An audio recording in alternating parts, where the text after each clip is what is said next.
বন্ধুরা দেখতে পাচ্ছেন আজকের আমাদের একটা ছোট্ট রেসিপি হচ্ছে পোস্ত আলু।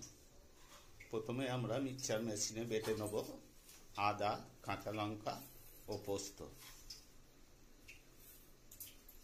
দেখছেন আমরা গ্যাসটাকে অন করে তেল দিয়ে দিয়েছি কড়াতে।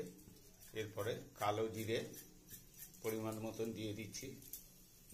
তারপরে কেটে রাখা আলুগুলো আমরা একটু ভালো করে ভেজে নেব। বাড়িতে ছোট্ট একটা রেসিপি পোস্ত আলু, খুব সুন্দর লাগবে খেতে। পরিমাণ মতো নুন দিয়ে দিলাম,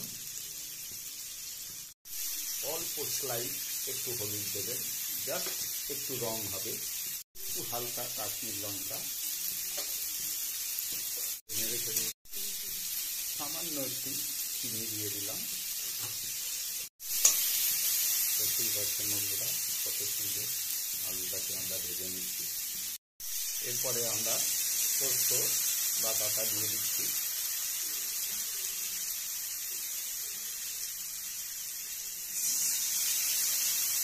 দেখতেই পাচ্ছেন কত সুন্দর একটা কালার চলে এসছে। আমাদের পোস্ত আলু হয়ে গেছে। এইবারে ওপর থেকে একটু কাঁচা সর্ষের তেল দিয়ে দেবো। দেখতেই পাচ্ছেন কত সুন্দর একটা তৈরি হয়ে গেছে। এরপরে আমরা নামিয়ে নেব।